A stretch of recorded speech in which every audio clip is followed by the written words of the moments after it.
कुछ लोगों को, जो लोग दलित विरोधी हैं, जो लोग पिछड़ाओं के विरोधी हैं, ऐसे लोगों को कुछ कष्ट हो रहा है। मैं बिहार सरकार को इसके लिए आधे आधे तौर पर साधुवाद देता हूँ। कई नेता हैं वो कह रहे हैं कि बिहार में जो वर्तमान में मंत्रिमंडल है उसको बर्खास्त करे, जितनी संख्या वारी उसकी उतनी ही यकीनन यकीनन ये बात तो सही उचित है, इसमें दिक्कत की क्या बात है ना। ये मामला अभी सर्वेक्षण का काम इन्होंने किया है, ये मैं समझता हूँ कि पिछड़ों के हित में है, मैं इसका समर्थन कर रहा हूँ। नमस्कार, मेरा नाम प्रेम है और आप लाइव स्ट्रीट देख रहे हैं। बिहार में जातीय घटना हुआ, इसको लेकर सियासत तेज है। सत्ता पक्ष के लोग कर रहे हैं कि तमाम जो डेटा है वो सही है, पर विपक्ष के लोग आरोप भी लगा रहे हैं। बात करने के लिए साथ AIMIM के प्रदेश अध्यक्ष अख्तरुल इमाम है। सर, बिहार में जातीय घटना हुआ, कैसे देखते हैं, क्या लग रहा है? कुछ लोग कह रहे हैं कि हमारे घर पे आए ही नहीं। कोई नई बात नहीं है, जो आंकड़े हैं लगभग मिलते जुलते आंकड़े हैं। कुछ लोगों को, जो लोग दलित विरोधी हैं, जो लोग पिछड़ाओं के विरोधी हैं, ऐसे लोगों को कुछ कष्ट हो रहा है। कुछ त्रुटियां हो सकती हैं, लेकिन एज ए होल रिपोर्ट सही है। मैं बिहार सरकार को इसके लिए आधे तौर पर साधुवाद देता हूं कि उन्होंने कम से कम एक लंबे अंतराल के बाद जाति आधारित गणना करके बिहार में कौन सी जाति, उसकी आबादी कितनी है, उसकी एक रिपोर्ट पेश कर दी है।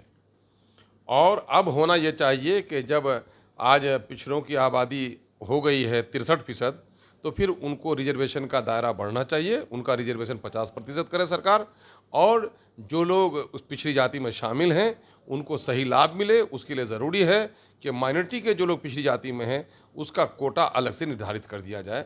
आपने कहा आधे तौर पे साधुवाद देते, आधे क्यों? मामला ये है कि इसको मैं पैथोलॉजिकल रिपोर्ट समझता हूँ। किसी बीमार के लिए बीमारी की सही जानकारी हकीम के लिए, डॉक्टर के लिए ज़रूरी है, लेकिन बीमार का उपचार जब तक न हो, दवा जब तक न लिखी जाए, तो इस जांच का कोई मतलब नहीं होता है। अगर इस तरह की बहुत सारी रिपोर्ट आई है, रंगनाथ मिश्रा रिपोर्ट आई, सच्चर कमेटी रिपोर्ट आई, गोपाल सिंह पिरल की रिपोर्ट आई, आदरी की रिपोर्ट आई, उस पर कुछ नहीं हुआ।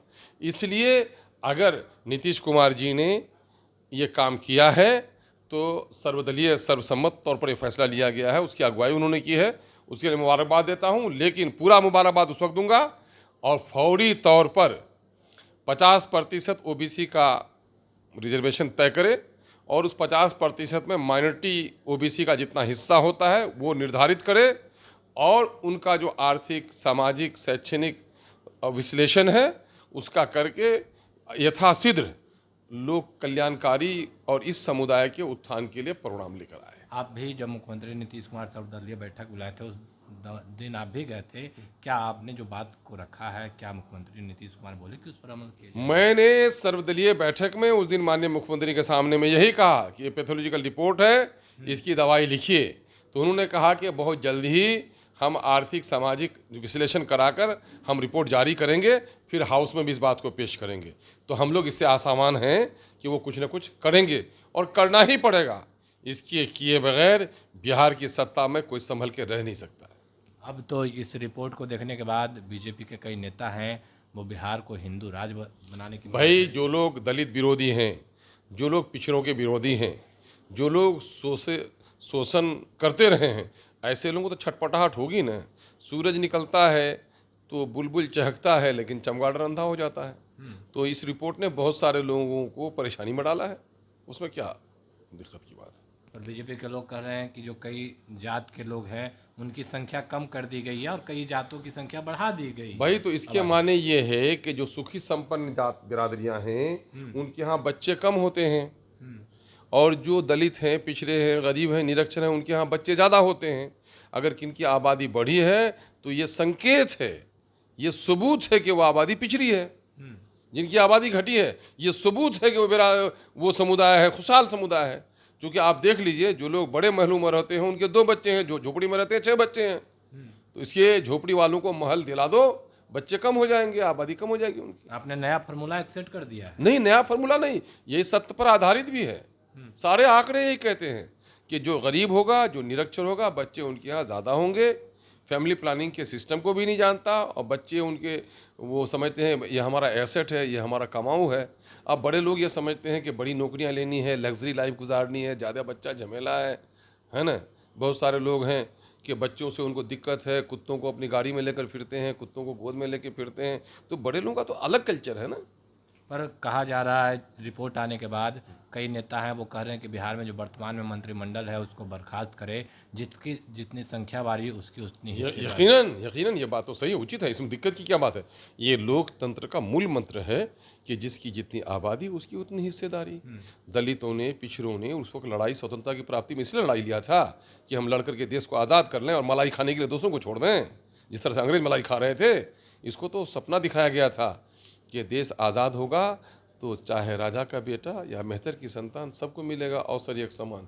इसी पर विश्वास करके तो लोगों ने लड़ाई लड़ी थी, और जो लड़ाई लड़ने वाले हैं वही आज वंचित हैं। 76 सालों के बाद भी गांधी और मौलाना आज़ाद का सपना साकार नहीं हुआ। शर्म से डूब मरनी चाहिए सरकारों को, जो गरीबों के, कमज़ोरों के टैक्स पर ऐश करते हैं और उनका हक नहीं देना चाहते हैं। तुरुली माँ भी मांग करते हैं कि मंत्रिमंडल को भंग करके फिर से। यकीनन है कि जिसकी जितनी आबादी है उसकी उतनी हिस्सेदारी, सिर्फ मंत्रिमंडल में नहीं, तमाम तर सरकारी नौकरियों की भी गणना होनी चाहिए। जिसकी जितनी आबादी उसकी उतनी हिस्सेदारी, अगर बैकलॉग है तो उसको पूरा किया जाए, जिसकी ज़्यादा अधिक हो गई है उसको रोक लगाया जाए, ये सारा काम कराया जाए। सिर्फ सरकार में, सिर्फ मंत्री और मंडल में, सिर्फ एमएलए एमपी में, एससी और एसटी की जितनी आबादी है उतना उसका एमपी बन जाता है। लेकिन समुदाय का क्या हाल है? समुदाय का हाल सिर्फ एमएलए एमपी बनने से नहीं होगा। समुदाय का हाल उस वक्त उठेगा जब सामाजिक विकास के तमाम तरह मापदंडों पर उसको बराबरी का हिस्सा दिया जाएगा। क्योंकि माननीय मुख्यमंत्री ने यह आश्वस्त किया है कि हम विश्लेषण करवाएंगे पदाधिकारियों को। बिल्कुल सर्वदलीय बैठक में उसने, जिसमें बीजेपी के लोग भी थे, उसमें निर्देश दिया गया है कि साहब इसका सामाजिक, आर्थिक, शैक्षणिक विश्लेषण कीजिए और उसकी रिपोर्ट जल्दी लाइए।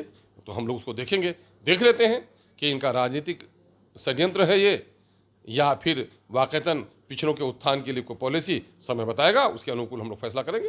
पर अब जब गणना हो गया है, अब पूरे देश में मांग हो रही है कि अब गणना पूरे देश में करवाया जाए जाति के आधार पर। क्या आप लोग की पार्टी बिल्कुल बिल्कुल सही है ये। जाति के आधार पर शोषण अगर हुआ है तो जाति के एतबार पर अगर दोहन हुआ है तो जाति के एतबार पर गणना होकर उसके उत्थान के लिए पॉलिसी बननी चाहिए, होना चाहिए। क्या चुनावी एजेंडा होगा? यकीनन है कि चुनावी एजेंडा भी क्या, ये लोकतंत्र को मजबूत करने का एजेंडा है। ये सिर्फ चुनावी एजेंडा नहीं बल्कि ईमानदारी के साथ प्रयास करने वाला एजेंडा होना चाहिए ये। इंडिया गठबंधन के लोग मांग कर रहे हैं कि देश स्तर पर करवाया जाए। बिल्कुल बिल्कुल, ये सही मुतालबा है। आप लोग साथ दीजिए। हाँ, लेकिन यकीनन इस मामले में अरे सर्वसम्मत में साथ था। हर अच्छे काम में साथ हैं, हर गलत काम में विरोध करेंगे, है ना। हमने तो कहा कि मुद्दों के आधार पर हम आपका समर्थन कर रहे हैं। बीजेपी से ये हमारे लोगों को तोड़ लिए, उसके बावजूद भी हमने कहा मेरा तोड़ा है, मैं आपका उसका, आपने मुझको धोखा दिया है, हमारी पॉलिटिकल पार्टी को ख़त्म करने का प्रयास किया है। लेकिन चूंकि बीजेपी के मुकाबले में कुछ अच्छा काम आप करना चाहते हैं, हम आपका समर्थन करते हैं। यानी आरजेडी का समर्थन? आरजेडी का मैंने मुद्दों के आधार पर अच्छे काम के लिए, है ना। ये मामला अभी सर्वेक्षण का काम इन्होंने किया है, ये मैं समझता हूँ कि पिछड़ों के हित में है, मैं इसका समर्थन कर रहा हूँ। और अगर इनके लिए रिजर्वेशन नहीं किया तो फिर इनका विरोध करेंगे मजबूती से। तो चलिए, एआईएमआईएम के प्रदेश अध्यक्ष अख्तरुल इमाम को सूरत है तमाम मुद्दे को लेकर अपनी बातों को रखा है। बाकी की तमाम खबरों के लिए बने रहे लाइव के साथ। धन्यवाद।